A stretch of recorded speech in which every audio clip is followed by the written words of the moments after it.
Olá, seja bem-vindo, seja bem-vinda a este canal. E agora nós estamos lendo o livro de Jó. Se você quiser acompanhar o nosso canal aqui no YouTube, eu convido você a se inscrever se não for inscrito. Também clica ali no sininho para receber as notificações das nossas próximas postagens, ok? Se você gostou, deixa um like, compartilha. E vamos agora para o conteúdo de hoje. E neste vídeo leremos Jó, capítulo 4. Nós vimos no capítulo anterior que Jó queria ter morrido antes de ter nascido. Ele se lamentou pelo dia do seu nascimento. E ele queria ter morrido antes do seu nascimento.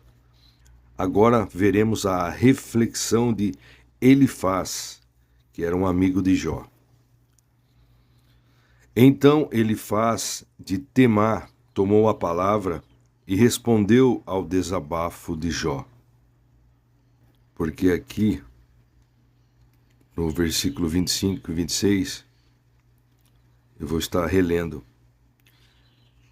o que Jó disse. Versículo 25, exatamente aquilo que eu mais temia desabou sobre a minha cabeça, e o que mais me dava medo veio me assombrar. Não tenho paz, nem tranquilidade, nem consigo descansar. Vivo em desassossego. Então o erro de Jó foi porque ele vivia com medo. Nós não devemos viver com medo. Medo é falta de fé. Esse foi o erro de Jó. Agora sim, eu vou ler. Então Elifaz de Temá tomou a palavra e respondeu ao desabafo de Jó.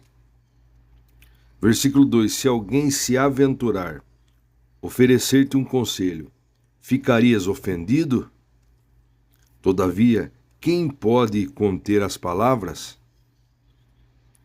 Tu tens ministrado sabedoria a muitos, e tens encorajado a diversos braços desfalecidos. Versículo 4. Tuas palavras têm sustentado os que cambaleavam e tens fortalecido os joelhos vacilantes. Contudo, agora chegou a tua vez de estar em dificuldade. Tu te perturbas e, ao seres provado, te desanimas. Versículo 6. Acaso tua confiança não está alicerçada no teu temor a Deus e a tua esperança em teu procedimento irrepreensível? Versículo 7. Pensa bem. Consegues recordar-te de algum inocente que tenha perecido? Soubeste que justos sofreram destruição? Pelo que tenho observado, eis minha experiência. Aqueles que cultivam o pecado e semeiam a impiedade são os mesmos que colhem tudo quanto há de mal. São os mesmos que colhem tudo quanto há de mal.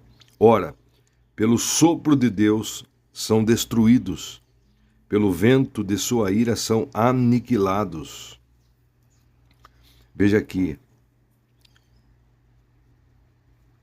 o conselho de Elifaz visava ser um encorajamento para Jó. E um chamado para que Jó refletisse sobre sua situação.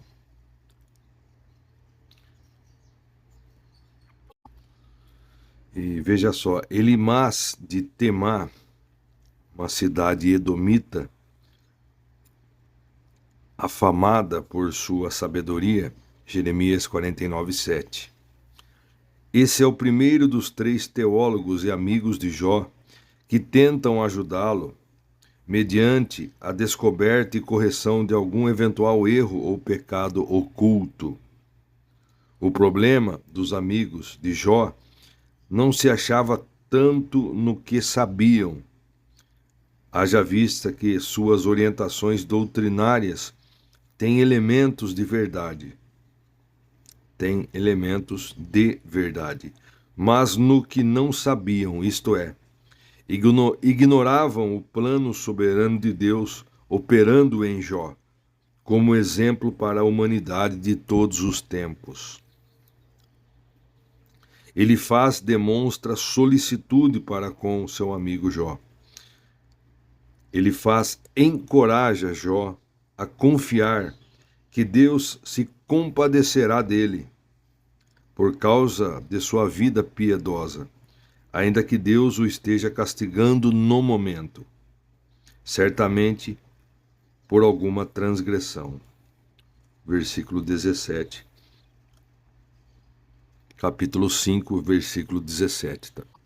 Aqui no versículo 17 do capítulo 5 está escrito da seguinte forma: Bem-aventurado é o ser humano a quem Deus corrige. Jamais desprezes a repreensão de Shaddai, onipotente.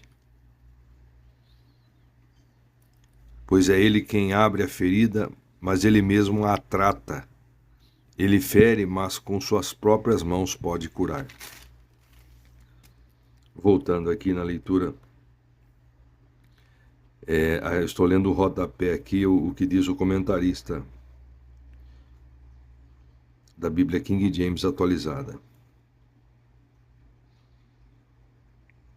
Então ele encoraja Jó a confiar que Deus se compadecerá dele por causa da vida piedosa dele. Ainda que Deus o esteja castigando naquele momento, certamente por alguma transgressão. A vida e a doutrina mística de Elifaz o levam a confrontar o pobre Jó com base apenas em sua experiência pessoal. Fala do que aprendeu em visões e sonhos. Versículo 13. Está escrito assim: Em meio aos sonhos alarmantes da noite, quando cai sono profundo sobre os seres humanos, temor e tremor se apoderaram da minha alma e fizeram estremecer todos os meus ossos. Voltando aqui. Então Elifaz leva a confrontar Jó com base apenas em sua experiência pessoal. Elifaz fala do que aprendeu em visões e sonhos e assevera que, sem exceção, aquele que semeia a iniquidade colhe o mal. Faz da regra geral uma regra universal e chega à conclusão que o sofrimento das pessoas na Terra é diretamente proporcional às suas práticas erradas ou más atitudes, demonstrando uma visão teológica limitada. Salmo 73, 3. E no outro comentário aqui da Bíblia King James Fiel, está da seguinte forma: Elifaz pensava que sua experiência tinha lhe dado sabedoria para entender um dos mistérios da vida. Aí continuando, voltando aqui, versículo 10. Os leões podem rugir e rosnar muito alto, mas até mesmo os dentes dos leões mais jovens e fortes se quebram. Os leões mais velhos morrem por falta de presas para mastigar o alimento, e os filhotes da leoa peregrinam sem rumo. Versículo 12. Disseram-me uma palavra em segredo, da qual os meus ouvidos perceberam o sussurro. Versículo 13. Em meio aos sonhos alarmantes da noite, quando cai sono profundo sobre os seres humanos, temor e tremor se apoderaram da minha alma e fizeram estremecer todos os meus ossos. Versículo 15. Um espírito, como um sopro, passou ante meu rosto e senti todos os pelos do meu corpo arrepiarem-se imediatamente. Versículo 16. Ele parou, mas não consegui identificá-lo. Um vulto se opôs diante dos meus olhos em meio ao silêncio, e escutei uma voz suave que me indagava. Versículo 17. Pode um ser mortal ser perfeitamente justo diante de Deus? Pode o ser humano se conservar puro em seus caminhos sob o olhar do Criador? Versículo 18. Se Deus não deposita confiança em seus próprios servos, percebe-se erro em seus anjos e os julga por insensatez, quanto mais aos que habitam em casas de barro, cuja fundação está no pó, e são esmagados mais facilmente que uma traça. Versículo 20. Entre o raiar do dia e o pôr do sol são exterminados. Perecem para sempre, sem que sejam sequer notados. Versículo 21.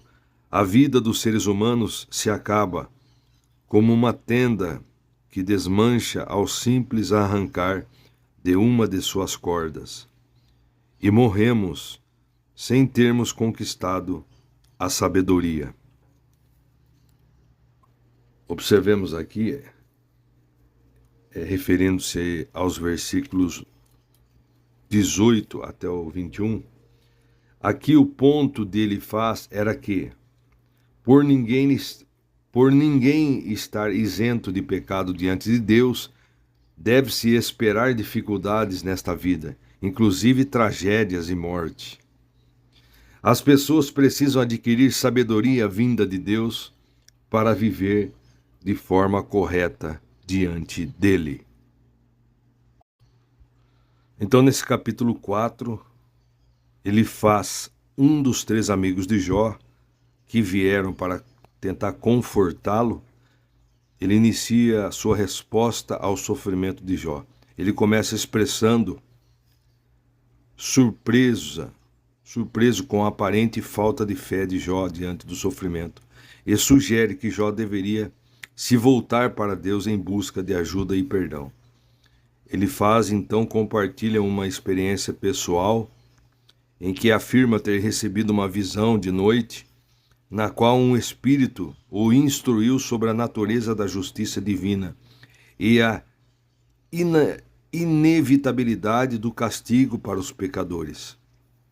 Ele usa essa experiência como uma base para argumentar que o sofrimento de Jó deve ser resultado de seus próprios pecados, pois ele acredita que Deus não aflige sem motivo. Então ele tenta persuadir a Jó para se arrepender de seus supostos pecados e a confiar na misericórdia de Deus. No entanto, sua abordagem é acusatória e não oferece o consolo que Jó tanto busca. Este, então, é o início de um longo diálogo entre Jó e seus amigos, onde eles tentam entender o motivo do sofrimento de Jó.